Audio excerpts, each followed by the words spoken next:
Hello, good evening और नमस्ते सभी को। यूकेपीएससी पॉलीटेक्निक लेक्चर के लिए एक बहुत अच्छा अपडेट है और इस अपडेट के बाद आई थिंक आप अपनी तैयारी को और अच्छे से अपग्रेड करेंगे।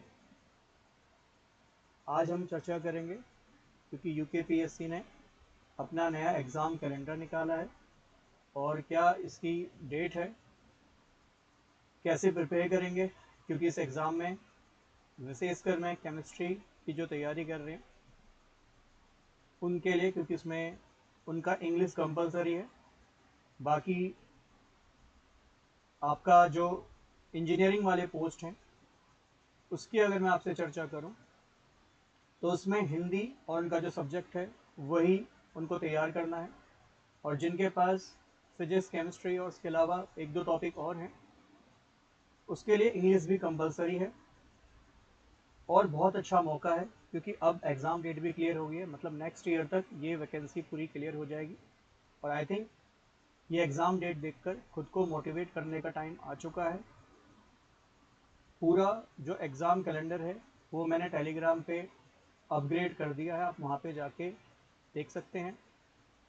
इसमें हालांकि मुझे अभी कुछ और अपडेट की यहाँ पे प्रोबेबिलिटी लग रही है, क्योंकि यहाँ पे राजकीय पॉलिटेक्निक संस्थानों में प्रवक्ता परीक्षा ये लिखा है सिविल इंजीनियरिंग और मैकेनिकल इंजीनियरिंग। इसमें अभी मेंशन नहीं है कि ये जो डेट है क्या इस दिन सभी एग्ज़ाम होंगे, सभी विषयों के एग्ज़ाम होंगे, वो क्लियर नहीं है। मुझे लगता है शायद इस पर कोई अपडेटेड कैलेंडर आएगा, बट सभी इसको डेडलाइन मान के अगर तैयारी करें तो ये बहुत अच्छा रहेगा।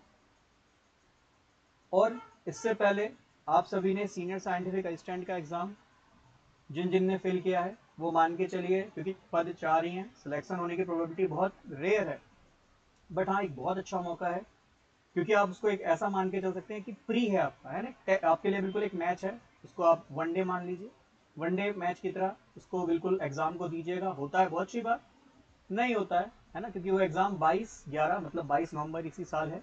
उसकी तैयारी भी आप अच्छे से कर रहे होंगे, और इस एग्जाम की तैयारी करना चाहते हैं तो पूरा एक डेडिकेटेड बैच हमारा चल रहा है।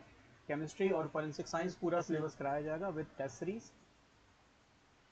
तो यहाँ पे आप देख सकते हैं कि अभी डेट क्लियर नहीं है, क्योंकि यहाँ पे मेंशन नहीं है, केवल दो ही मेंशन है, सिविल इंजीनियरिंग और मैकेनिकल इंजीनियरिंग। आई थिंक मुझे लगता है केमिस्ट्री फिजिक्स का अलग से एग्जाम हो सकता है, क्योंकि अभी यहाँ पे क्लियर नहीं है, और मुझे लगता है अभी अपडेटेड यहाँ पे एग्जाम कैलेंडर आएगा।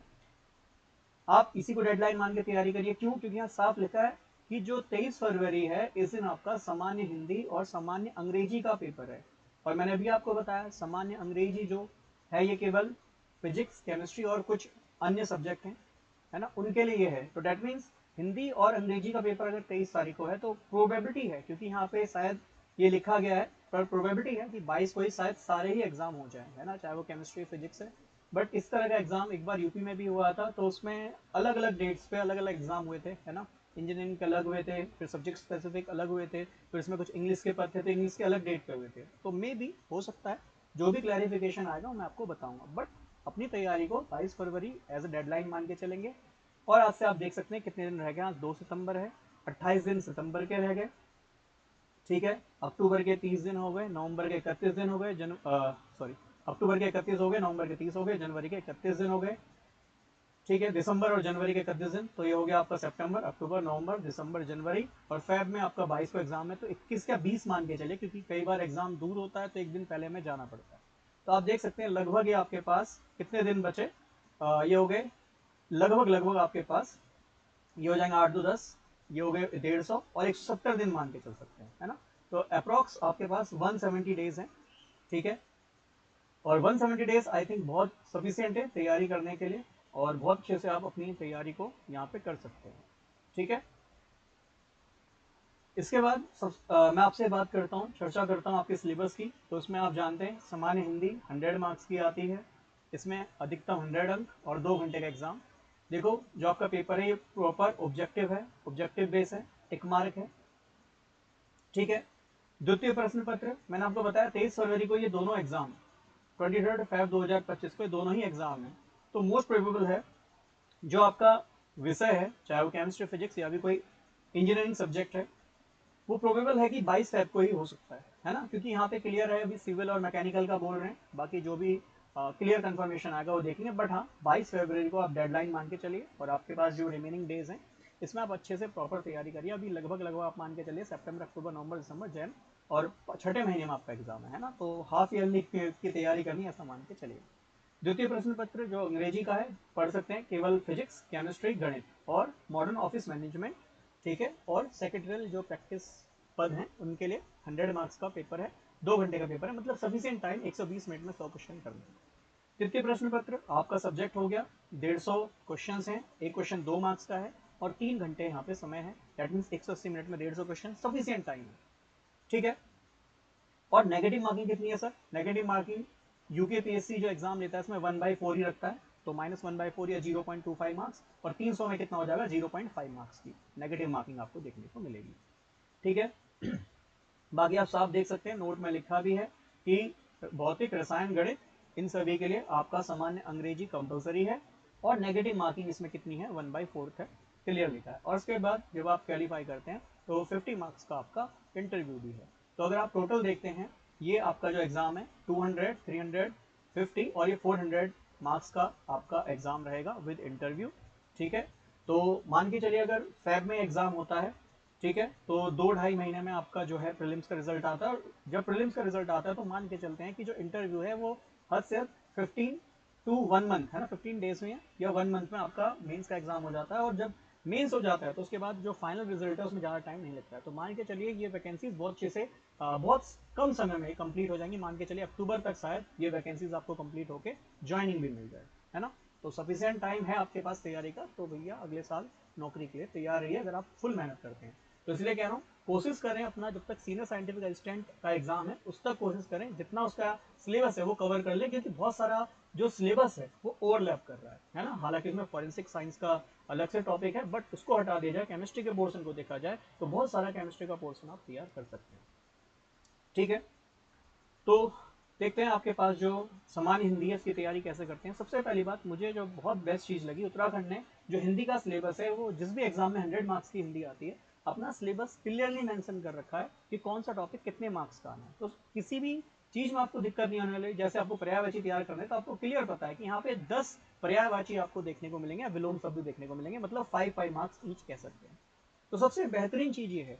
और काफ़ी लोगों को लगता है कौन सी बुक से तैयारी करें, तो देखो बुक्स बहुत सारी आती हैं, जैसे लूसेंट की हिंदी की किताब आती है ना, वासुदेव नंदन प्रसाद की हिंदी की किताब आती है। मैंने बहुत लोगों से एज ए रेफरेंस सुना है कि जो वासुदेव नंदन प्रसाद जी की बुक है ये बहुत अच्छी है सामान्य हिंदी की, और इससे पूरा सिलेबस कवर हो सकता है। और ये बुक अभी मेरे पास है, तो उसमें मैं देख पा रहा हूँ कि जिस हिसाब से बुक है लगभग 300 पन्ने की, 300 साढ़े 300 पन्ने की, अगर आप एक दिन में 20 पन्ने का भी पढ़ते हैं, क्योंकि हिंदी है ज़्यादा समय नहीं लगता है पढ़ने में, पढ़ने के लिए इसलिए बोल रहा हूँ क्योंकि फर्स्ट टाइम में रीड करेंगे कुछ चीज़ें दिमाग में जाएंगी, सेकंड टाइम में रिवीजन करेंगे, रिवीजन देखो जितनी बार करेंगे उतना ही आपको बेनिफिट होना है। और ये ऐसा पेपर नहीं है कि केवल क्वालिफाइंग है, इसमें आपको मैक्सिमम मार्क्स खींचने हैं। और मैं आपको बता देता हूँ यहाँ पे 70 मिनिमम मार्क्स तो हर बच्चा 70 खींचेगा ही खींचेगा। अब इससे जितने ज़्यादा आप मार्क्स ला सकते हैं ऑब्वियस बात है वो आपको मेरिट में उतना ही ज़्यादा बेनिफिट यहाँ पे पहुँचाएगा, है ना। तो हिंदी के लिए आप प्रॉपर सिलेबस अपना देखें, खुद से रीड करें। देखो इसमें मैं कुछ अलग से बताऊं ऐसा कुछ है नहीं, आप एक बार सिलेबस को खुद से पढ़ें, बुक्स में आपको रेफरेंस के लिए बता चुका हूं। और उससे बड़ी बात है, देखो सिलेबस पढ़ना है, हिंदी पढ़नी है बुक से, उसके साथ साथ मैक्सिमम क्वेश्चंस लगाने हैं, पीवाईक्यूज किसी भी एग्जाम के, चाहे वो यूपी के आप देखते हैं बहुत सारे एग्जाम्स में हिंदी आती है, उत्तराखंड के बहुत सारे एग्जाम्स में हिंदी आती है, तो उसके लिए हिंदी आप तैयार करें। इसके अलावा इसमें एक अपडेट और है कि 6 अप्रैल को जो प्रवक्ता है ना, प्रवक्ता जो लेक्चर आपके इंटरमीडिएट स्कूल में होते हैं उसका एग्जाम 6 अप्रैल 2025 को है। तो उसमें भी सामान्य हिंदी आती है, तो वहाँ भी आपको यह इंटरलेट कराएगा और वहाँ भी आपको यह हेल्प करेगा, ठीक है। तो हिंदी का पूरा सिलेबस, प्रॉपर सिलेबस एक बार खुद से पढ़ें, स्वयं पढ़ें, और जो भी आपको रेफरेंस बुक लगती है, और हो सकता है इसके अलावा कोई प्रॉपर नोट्स और आपको बताता हो, बट मैं आपको कहूँगा नोट्स पढ़ने के साथ साथ क्वेश्चंस करना बहुत जरूरी है। प्लीज रिवाइज पीवाईक्यूज, चाहे वो किसी भी एग्जाम में आए हो, हिंदी आई हो, और आपको उसका रिविजन करना ही करना है, ठीक है। तो हिंदी की सबसे बेस्ट चीज क्या है, सिलेबस प्रॉपर डिफाइंड है, कौन से टॉपिक से कितने मार्क्स का आएगा। देखो लोकोक्ति और मुहावरे 10 मार्क्स का आएंगे, विराम चिन्ह 5 मार्क्स का आएगा, और विराम चिन्ह सबसे इजी चैप्टर है इसमें, जिसमें आपको केवल विराम चिन्ह जो 18-20 होते हैं उनको याद करना, उनको कैसे लगाना, उसका एप्लीकेशन को आपको यहाँ पे देखना है, ठीक है। अब इंग्लिश के लिए बहुत सारी बुक्स हैं, है ना, काफ़ी बुक अरिहंत रेफर करते हैं, काफ़ी लोग जो है प्लिंटू जो पैरामाउंट वाली किताब आती है ना, वो रेफर करते हैं। काफ़ी लोग इंग्लिश की लूसेंट रेफर करते हैं, जिसमें क्वेश्चन आंसर भी प्रैक्टिस के लिए दिए हैं। आपको जो बुक इसमें पढ़नी है आप पढ़ सकते हैं, बट एक बात खास इंग्लिश के लिए ये है, यहाँ पे टॉपिक मेंशन है बट उसमें कितने मार्क्स का टॉपिक आएगा वो क्लियर नहीं है। बट ऑन एन एवरेज देखा गया है कि जो रीडिंग कम्प्रीहेंशन है ये 5 मार्क्स के आपको 2 देखने को मिल सकते हैं। तो 10 मार्क्स का आपका रीजनिंग जो रीडिंग कम्प्रीहेंशन है ये होगा, और बाकी जो 12 टॉपिक्स आपको यहाँ दिए गए हैं ये 12 टॉपिक्स आपको 90 मार्क्स में पूछे जाएंगे। और एन एवरेज देखो आप तो लगभग 7 to 8 क्वेश्चन आपको हर टॉपिक से देखने को मिलेंगे। तो डेट मीन्स जितनी भी टर्म्स आपको दी गई हैं वो आपको अच्छे से पढ़नी है। जैसे terms commonly used in official communication, इसको आपको स्पेसिफिकली पढ़ना पड़ेगा। बाकी आप किसी भी इंग्लिश की किताब में आप देख सकते हैं डायरेक्ट इनडायरेक्ट, वॉइस, आर्टिकल, है ना, ये सब आपको पढ़ने को मिल जाएगा।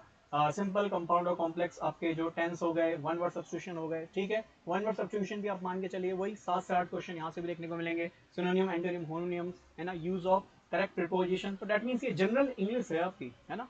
तो ये जनरल इंग्लिश आप पढ़ेंगे, 7 से 8 क्वेश्चन हर टॉपिक से आने, और मान के चलिए कंप्रीहेंशन के 2 क्वेश्चन 5 मार्क्स में आपको देखने को मिलेंगे, ठीक है। तो फिर वही कहानी है कि 100 मार्क्स जिसमें आपके हिंदी में 70+ हर बच्चा लेके आएगा। सेम इंग्लिश है, इंग्लिश बहुत ज़्यादा हार्ड नहीं है क्योंकि जनरल इंग्लिश है। जनरल इंग्लिश बहुत ज़्यादा हार्ड नहीं बनाई जा सकती है। अगर बहुत ज़्यादा हार्ड भी बनाया 60+ हर बच्चा लेके आएगा, और 70+ तो मिनिमम मान के चलिए स्कोर हर बच्चे का रहेगा, है ना, हर कैंडिडेट का स्कोर इतना रहेगा। तो डेट मीन्स आप मान के चलिए यहाँ 200 में से एवरेज 140+ मार्क्स रहेंगे, क्योंकि जीएस नहीं है, जनरल साइंस नहीं है कि सिलेबस कुछ भी आ सकता है ना। तो सिलेबस बहुत कंस्ट्रेंट आपको दिया गया है, बहुत ज़्यादा सिलेबस नहीं है, और उसी सिलेबस में से आपको क्वेश्चन पूछे जाएंगे। फिर वही बात कहूँगा, आपको पढ़ना भी है, पढ़ने के साथ साथ क्वेश्चंस भी लगाने हैं। जो ज़्यादा से ज़्यादा क्वेश्चन लगाएगा ना वही इस 140+ वाले घेरे में रहेगा। देखो एवरेज मार्क्स तब भी कह रहा हूँ, मैं कोई कट ऑफ निर्धारित नहीं कर रहा हूँ, क्योंकि कट ऑफ एग्जाम के बाद ही पता चलेगी। बट एवरेज मार्क्स जो बच्चों के देखे जाते हैं वो इतने ही देखे जाते हैं। और हिंदी तो ऐसी है, मान के चलिए इसमें बच्चा बड़े प्यार से 85 तक भी पहुंचेंगे, और बहुत बच्चे होंगे, देख लेना, क्योंकि ऑब्वियस बात है, आप देख सकते हैं इस एग्जाम में टोटल 45 पद हैं, ठीक है ना, 45 पोस्ट हैं। और इन 45 में से आप मान के चलिए बहुत बच्चों के 85+ भी मार्क्स आपको देखने को मिलेंगे। तो आप सोच सकते हो हिंदी एक ऐसा सब्जेक्ट है, ऐसा टॉपिक है जिसमें बहुत अच्छे मार्क्स सेग्रीगेट किए जा सकते हैं। Why, what is the reason? क्योंकि सिंपल सी कहानी है, आपको हर टॉपिक दिया गया कितने कितने मार्क्स का है ना। इससे एक और मोटिवेशन मिलता है कि इस टॉपिक पे कितना ध्यान देना है या कितने जोरों से हमें पढ़ना है, ठीक है। तो ये 2 टॉपिक हैं जिसमें आपको टारगेट रखना चाहिए कि 150+, 200 में से 150+ मार्क्स मेरे होने चाहिए, ठीक है। इसके अलावा ये आपका मेन सब्जेक्ट है जो 150 क्वेश्चंस का आएगा, है ना। इसमें आप डिफरेंट सब्जेक्ट देख सकते हैं, जैसे ये आपको मैकेनिकल इंजीनियरिंग का दिया है। मुझे अभी विशेषकर आपको केमिस्ट्री के सिलेबस पे चर्चा करनी है, इसलिए डायरेक्ट मैं केमिस्ट्री पे जो है जंप करना चाहूँगा, ठीक है। केमिस्ट्री के सिलेबस के लिए मैं चर्चा आपसे ये करता रहूँगा। देखो सबसे पहली बात है, आपको जो तैयारी है, क्योंकि आपको प्रवक्ता बनना है ना, तो डाइवर्स आपकी जो है नॉलेज होनी चाहिए। सबसे पहली बात, सिंपल सी कहानी है, ठीक है। तो डाइवर्स नॉलेज के लिए क्या कहने का मतलब है कि जो भी टॉपिक आपको दिया गया है वो मास्टर्स लेवल तक आपको तैयार करना चाहिए। अब पहले जैसे एग्जाम नहीं आते हैं, पेपर के लेवल इंक्रीज हो चुके हैं। आप कोई भी एग्जाम देख लीजिए, है ना, जो हम इजी इजी क्वेश्चन तैयार करते थे अब उस तरह के क्वेश्चन नहीं आते हैं। पेपर का लेवल बहुत अच्छा हो गया, ठीक। और मैं आपसे कहूँगा जो यूसेट का एग्जाम है ना, उत्तराखंड स्टेट एलिजिबिलिटी टेस्ट का जो एग्जाम हुआ है, उस लेवल पे आपको तैयारी करनी चाहिए। वो लेवल आपका तैयारी का होना चाहिए। मतलब आप किसी भी टॉपिक को पढ़ेंगे तो एटलीस्ट आपको मास्टर्स लेवल तक का वो टॉपिक तैयार करना है, ठीक है। एक बार मैं देख लेता हूँ कहीं मैं केमिस्ट्री के टॉपिक से आगे ना निकल जाऊँ, ठीक है। माइनिंग तक ही पहुँचे हैं, आई थिंक बहुत नीचे की तरफ था केमिस्ट्री का पोर्सन, ठीक है। एक मिनट दीजिएगा, केमिस्ट्री वाले पोर्सन पे जल्दी से पहुँचते हैं। फिजिक्स पे आ गए, आई थिंक केमिस्ट्री पहले चला गया होगा थोड़ा सा।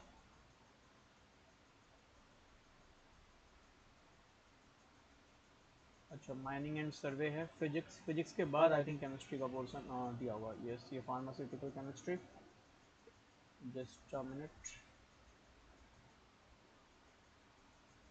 चलिए, तो ये है हमारा केमिस्ट्री का सिलेबस, है ना। और इसमें थोड़ी सी विचित्र बात मुझे ये लगी कि अभी हमारा एग्जाम डेट क्लेरिफाई नहीं हुआ है कि किस दिन एग्जाम है ना। बट फिर वही कहानी, 22 फेब को हमें अपना डेडलाइन मान के चलना है। बेशक बाद में एग्जाम हो कोई प्रॉब्लम नहीं है, पर हमारा जो 22 फेब है ये हमारा डेडलाइन है। 6 महीने लगभग हमारे पास हैं, है ना, उससे थोड़ा कम मान लीजिए। लगभग आप कितने दिन घटा लीजिए, 22 है तो ये करीब 10 दिन और घटा लीजिए, है ना। तो लगभग 70 दिन आपके पास अब भी एग्जाम के हैं, ठीक। तो सफिशिएंट टाइम है, अच्छे से पूरा सिलेबस कवर हो सकता है, अच्छे से तैयारी हो सकती है। ठीक है, देखिए syllabus atomic and nuclear radio chemistry सभी को पता है। अगर आपको कुछ जनरलाइज बुक बता देता हूँ जहाँ से तैयारी करनी चाहिए, जैसे फिजिकल की सबसे अच्छी किताब बताते हैं पूरी शर्मा पठानिया, है ना, पीएसपी, तो सबसे बढ़िया किताब है, पढ़िए, क्वेश्चंस लगाइए और आपको बहुत सारे क्वेश्चन डायरेक्ट एग्जाम में देखने को मिलेंगे। ठीक है, दूसरा एग्जाम का लेवल कैसा रहेगा, मैंने बताया यूसेट का जो अभी एग्जाम हुआ है, पिछला यूसेट मत देखिए, इस वाले यूसेट को देखिए, और आपको यूकेपीएससी की साइट पे बहुत सारे प्रीवियस ईयर क्वेश्चन मिल जाएंगे, जैसे लेक्चर जो हुए हैं, है ना, जो आपके कॉलेज में लेक्चर होते हैं, उन लेक्चर के एग्जाम दिए गए, तो वो लेवल बहुत अच्छा लगा मुझे, तो उस लेवल पे एग्जाम होने जाएगा। तो इजी लेवल तो नहीं होगा, सब्जेक्ट आपका 150 मार्क्स का बहुत बढ़िया रहने वाला है, क्लियर बोलता हूँ, और क्योंकि लेवल 10 का पद है भैया, ऑब्वियस है ये गजेटेड पोस्ट भी है ना, तो पेपर का लेवल बिल्कुल भी इजी नहीं होने वाला है, ध्यान में रखना। और कोशिश करनी है ऐसी तैयारी करने की 150 में से लगभग 100 प्लस आपके क्वेश्चन बिल्कुल ठीक हो। मैं आपको क्लियर बोलता हूँ कि 150 प्लस क्वेश्चन वहां ठीक होने चाहिए, 100% 100 क्वेश्चन यहाँ पे आपके ठीक होने चाहिए, मतलब आपके टोटल 350 में से 250 प्लस क्वेश्चन ठीक होने चाहिए, ये आपको ध्यान में रखना है, इतनी तैयारी तो करनी है एटलीस्ट। अब ये कैसे पता चलेगा कितने क्वेश्चन ठीक हो रहे हैं, तो मैं आपको यही कहूंगा, आपको क्या करना है, जितने भी अब तक एग्जाम हुए गेट के, है ना, गेट के क्वेश्चंस लगाइए, पहले अपने सिलेबस को देखिए, नहीं कि गेट में कोई भी क्वेश्चन आ रहा है लगाते जा रहे हैं, ऐसा नहीं कीजिएगा, ठीक है ना। गेट के अलावा आप नेट के क्वेश्चंस लगाइए, आईआईटी जैम के क्वेश्चंस लगाइए, तो ये लेवल के आपको क्वेश्चन की तैयारी करनी है, और ये बहुत सारे क्वेश्चन है, इतने क्वेश्चन भी आपने प्रैक्टिस कर लिए सफिशिएंट। तो गेट के जब से आप 2000 से भी अगर तैयारी करेंगे, 2000 से लेकर और ये 2024 तक के, मतलब 24 साल के पेपर ये हो गए, नेट के 24 साल के पेपर हो गए, एक साल में 2 बार होता है, तो देखो कितने क्वेश्चन है, क्वेश्चन की तो भरमार है। आईआईटी जैम के देख लो 2000 से लेकर 2024 तक के कितने साल, 24 साल के आपको क्वेश्चन पेपर, मतलब बहुत सारे क्वेश्चन आपके पास हैं। तो ये तो कहना ही नहीं है सर प्रैक्टिस कहाँ से करें, प्रैक्टिस के लिए तो दुनिया भर के क्वेश्चन है ना। तो प्रैक्टिस मैं वही कह रहा हूँ, फिर वही मास्टर्स लेवल तक आपको तैयारी करनी है, जो भी टॉपिक है एमएससी लेवल तक बिल्कुल अच्छे से तैयार करना है। बहुत ज्यादा मैं कहूँगा हार्ड सिलेबस नहीं दिया, वाइड सिलेबस नहीं दिया। अगर आप नेट के सिलेबस से देखें तो बहुत ही कम सिलेबस है ना, नेट का सिलेबस बहुत वाइड है, उससे ये इतना वाइड सिलेबस नहीं कहूंगा मैं। ठीक है, तैयारी के लिए बोलूँ तो यूसेट का इस साल जो पेपर हुआ है 2024 में, है ना, शुरू में आई थिंक जनवरी फरवरी में एग्जाम हुआ था, उस लेवल पे तैयारी करनी है, उस पेपर को देखिएगा एक बार, सिलेबस को देखिए, मैं बार बार कहूँगा सिलेबस के बेसिस पर तैयारी कीजिए, रैंडम कुछ भी मत पढ़िए, अपने सिलेबस को पढ़िए। नोट्स अच्छी बात है, नहीं है बनाइए, ऐसा नहीं कि टॉपिक को बहुत लेंथी खींचते जा रहे हैं, ये 6 महीने बहुत सफिशिएंट टाइम है, और उससे अधिक टाइम आपको नहीं देना है ना, मतलब उससे पहले ही सिलेबस कर लेना, और कोशिश करनी है जो आपका सीनियर साइंटिफिक असिस्टेंट का एग्जाम है उससे पहले केमिस्ट्री के जितने टॉपिक्स हैं वहाँ पे हम कवर कर लें। ठीक, तो atomic and nuclear radio chemistry है, पीरियोडिसिटी है, केमिकल बॉन्डिंग, और केमिकल बॉन्डिंग ऐसा टॉपिक है 150 में से कम 8 एक क्वेश्चन, 8 से 10 क्वेश्चन यहाँ से देखने को बड़े प्यार से मिलेंगे। Transition element, coordination chemistry, non transition element, inner transition element, organometallic compound, देख रहे हो बहुत सिंपल टॉपिक है, हमें 12वीं से सारे टॉपिक पढ़ने को मिलते हैं। ठीक है, ओएमसी यहाँ पे थोड़ा सा बस ऐड ऑन कर दिया, बहुत ज्यादा डीप में नहीं दिया है ना। सिमेट्री एंड ग्रुप थ्योरी, है ना, ज्यादा डीप में नहीं दिया कि पूरी ग्रुप थ्योरी पूछ रहा है, बस जनरल डेफिनेशन की सिमेट्री एलिमेंट क्या है, सिमेट्री ऑपरेशन क्या है, डेफिनेशन ऑफ ग्रुप, सब group point, symmetry group, assignment of point, और कुछ ही मॉलिक्यूल दिए इनको तैयार कर लेना, जैसे NH3 H2O PCl5 HCl4, इनको भी तैयार कर लोगे भैया बहुत बढ़िया हो जाएगा, मतलब पूरा डीप में नहीं पढ़ना, ऊपर ऊपर से, है ना। मास्टर्स में पूरा अच्छे से हमारा आप देखते हैं ग्रुप थ्योरी होती है, जो कि हमें यहाँ बिल्कुल डीप में नहीं पढ़नी है, बिल्कुल ऊपर ऊपर सिलेबस हमें यहाँ दिया है। बायो ऑर्गेनिक, है ना, सुप्रामोलिकुलर केमिस्ट्री, ज्यादा डीप में नहीं पूछा है, जो जनरलाइज टर्म्स होती हैं वही हमें यहाँ पे पूछा है। ठीक है, ग्रीन केमिस्ट्री में नैनो केमिस्ट्री, ठीक है, तो इसको एक बार देखेंगे। एनवायरमेंट केमिस्ट्री हम 12वीं से पढ़ते हैं, बस में एड ऑन करके चीजें दी हैं। इसमें आपका एनालिटिकल टेक्निक है, पूरी वही एनालिटिकल केमिस्ट्री नहीं दी है, बस ऊपर ऊपर का पोर्सन तैयार करना है, ठीक है, जिसमें कुछ मेन टेक्निक है तैयार करनी है। ऑर्गेनिक केमिस्ट्री में आपको स्पेक्ट्रोस्कोपी, तो बेसिक प्रिंसिपल पढ़ना, देखो डीप में नहीं बोला कहेंगे, बेसिक प्रिंसिपल आना चाहिए, एप्लीकेशन आना चाहिए, पर बिल्कुल डेप्थ में नहीं, साफ साफ बोला है। मास स्पेक्ट्रोस्कोपी इन स्ट्रक्चर एलुसिडेशन, मतलब स्ट्रक्चर आपको बनाना है ना, यूवी IR NMR के बेसिस पे और मास स्पेक्ट्रोस्कोपी के बेसिस पे, इतना आपको आना चाहिए। नोमेनक्लेचर मान के चलिए, नोमेनक्लेचर से क्वेश्चन आएगा, चाहे ऑर्गेनिक है चाहे इनऑर्गेनिक है, एक क्वेश्चन जरूर देखने को मिलेगा, ये हर एग्जाम में यूकेपीएससी पूछता है, तो भैया तैयार जरूर कीजिएगा। ठीक है, ये आइसोमेरिज्म पे बहुत सारे टॉपिक हमने यूट्यूब पे भी आपको अवेलेबल कराए हैं, जो हमसे सीनियर साइंटिफिक असिस्टेंट की तैयारी कर रहे हैं, ये पूरा पोर्शन ऑर्गेनिक वाला, है ना, केमिकल बॉन्डिंग हो गया, पहला चैप्टर हो गया जो एटॉमिक स्ट्रक्चर है, ये सब कुछ मैंने आपको वहाँ पे पढ़ाया हुआ है, और यूट्यूब पे भी इस पे मैंने बहुत सारी क्लासेस ली हुई हैं। ठीक है, ऑर्गेनिक रिएक्शन मैकेनिज्म में पहले सबसे पहले जनरल ऑर्गेनिक केमिस्ट्री आपको दी है। इसके अलावा कुछ नेम रिएक्शंस है, देख सकते हैं सारी नेम रिएक्शंस, इनको अच्छे से तैयार करेंगे। और ये जितनी भी नेम रिएक्शंस है सारी आप बीएससी में पढ़ते हैं, मास्टर्स तक की नेम रिएक्शन है ही नहीं, है ना, लगभग सारी आपकी ग्रेजुएशन वाली नेम रिएक्शंस हैं। एरोमेटिसिटी बहुत ज़्यादा डीप में नहीं बोला है, सिंपल सा एरोमेटिसिटी, एंटी एरोमेटिसिटी और होमो एरोमेटिसिटी क्या होती है इतना आपसे पूछा गया, तो अच्छे से तैयार जरूर कीजिएगा। इसके अलावा आप aromatic substitution reaction, pericyclic reactions, है ना, इसमें ज़्यादा डीप में नहीं पूछा है, देख सकते हो कुछ ही नेम रिएक्शंस यहाँ पे दी हैं, तो ज़्यादा पेरिसाइक्लिक डीप में नहीं पूछा है। मैं वही कह रहा हूँ, नेट से नेट बराबर सिलेबस नहीं है, नेट से बहुत कम सिलेबस यहाँ पे आपको दिया गया है। ऑर्गेनिक फोटोकेमिस्ट्री अच्छा टॉपिक यहाँ पे, अच्छा सिलेबस इसका दिया है। नॉरिस 1 नॉरिस 2 यहाँ से तो क्वेश्चन देखने को मिलेगा 99%, अब भी लिख के ले लो, नॉरिस 1 नॉरिस 2 से क्वेश्चन आएगा ही आएगा। ठीक है, हेट्रोसाइक्लिक कंपाउंड मैंने खैर बहुत हल्का सा उसमें पढ़ा है, ज़्यादा डीप में नहीं पढ़ा है, पर हाँ यहाँ पे डीप में आपको पढ़ना चाहिए, पर ज़्यादा लेंदी सिलेबस नहीं है, बिल्कुल ऊपर ऊपर से टॉपिक आपको पढ़ सकते हैं, समझ सकते हैं। नेचुरल प्रोडक्ट के लिए आप इसमें बहुत सारी बुक ले सकते हैं, जैसे ऑर्गेनिक के लिए काफ़ी लोग रेफर करते हैं क्लेडन वगैरह, टाइम है पढ़िए, है ना, नहीं तो अदरवाइज इसको नोट्स फॉर्म में जो है रेफरेंस बुक से, चाहे आप पाउला ब्रूस ले लीजिए, क्लेडन ले लीजिए, है ना, जो आपको बढ़िया किताब लगती है उससे आप रेफरेंस ले पढ़ सकते हैं। नेचुरल केमिस्ट्री, मेडिसिनल केमिस्ट्री ज़्यादा डीप में नहीं है, बस ड्रग डिजाइनिंग और इंट्रोडक्शन, इतना सा सिलेबस दिया है। फिजिकल केमिस्ट्री का क्वांटम केमिस्ट्री, ठीक है, पूरा डिटेल में क्वांटम केमिस्ट्री दिया है, ठीक है, जिसमें आपको हार्मोनिक ऑसिलेटर भी दिया है, ठीक है, और मुझे यहाँ पे दिखाई दे रहा है वेरिएशन मेथड दिखाई दे रहा है। इसके अलावा बॉर्न ओपेनहाइमर अप्रोक्सीमेशन हो गया, हकल थ्योरी हो गया, ठीक है, जिसमें हम एरोमेटिसिटी को डिफाइन करते हैं, ठीक है, तो हकल थ्योरी यहाँ पे दिया है। सॉलिड स्टेट बहुत सिंपल सा दिया है, ठीक है, मतलब 12वीं से लेकर शुरू हो रहा है और ब्रैग लॉ तक जा रहा है, ठीक है, तो मतलब ज़्यादा मुझे डीप में नहीं दिख रहा है। बट हाँ, जो मेन क्वेश्चन आपके देखने को मिलेंगे मिलर डिसीज और ब्रैग क्वेश्चन से क्वेश्चन जरूर देखने को मिलेगा, चाहे मिलर है ब्रैग है, वेरी इंपॉर्टेंट टॉपिक, यहाँ से प्रश्न देखने को जरूर मिलेगा। इलेक्ट्रोकेमिस्ट्री बहुत ज़्यादा डीप में नहीं दिया, देख सकते हो आप, ऊपर ऊपर से दिया है, बहुत ज़्यादा जो इलेक्ट्रोकेमिस्ट्री को पार्ट 1 पार्ट 2 पार्ट 3 में बांट के रखता है उस तरीके से सिलेबस यहाँ पे नहीं दिया है ना।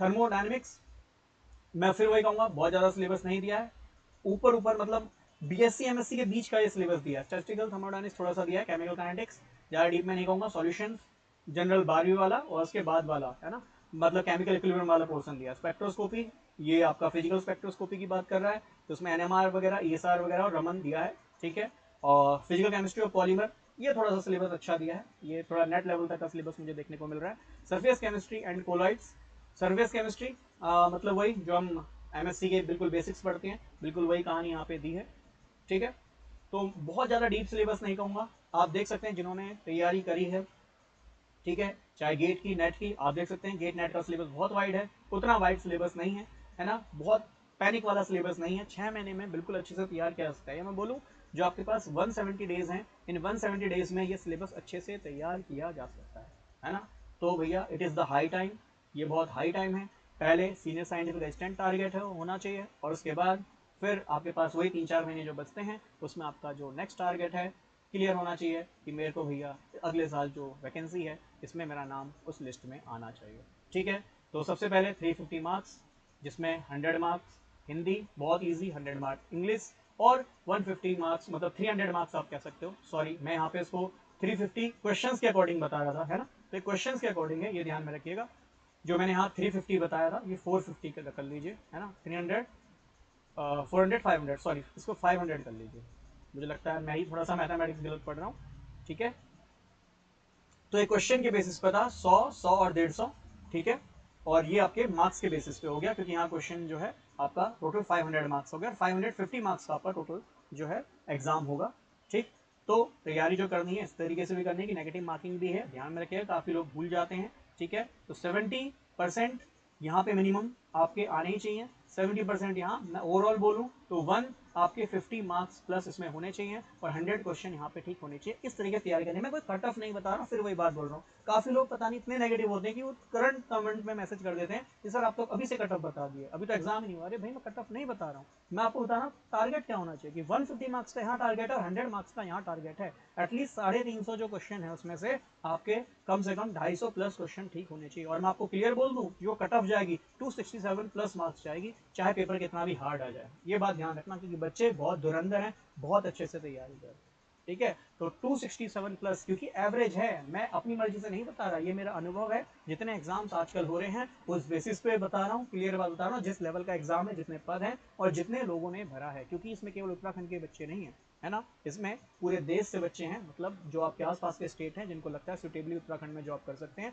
लेवल 10 का पद है। और केमिस्ट्री है ना, एज उनका सब्जेक्ट है, उनमें से काफी नेट क्वालिफाइड होंगे, काफी गेट क्वालिफाइड होंगे, और ऑब्वियस बात है काफी लोग IITians भी होंगे, है ना। तो हर लेवल के बच्चे यहाँ पे आपको दिखेंगे, इसलिए फिर बोल रहा हूँ 267 प्लस टारगेट होना चाहिए। 250 तो मिनिमम बोल रहा हूँ, बट मैक्सिमम 267 इसकी कट ऑफ जाने के पूरे पूरे चांसेस हैं। फिर वही पेपर नहीं हुआ तो कैसे, बट मैं वही बोल रहा हूँ, बहुत सारे एग्जाम्स का एनालिसिस करके बात बता रहा हूँ, तो इसलिए अच्छे से तैयारी करनी है। ऑल द बेस्ट, और सभी तैयारी कीजिए। बाकी कोई भी अपडेट होगा, क्योंकि मुझे लगता है केमिस्ट्री का इसमें अभी क्लैरिफाई नहीं है, डेडलाइन मान के 22 फरवरी को लेके चलना है।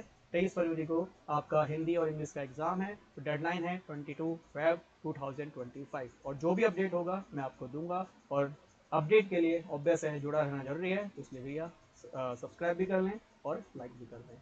Bye bye, take care.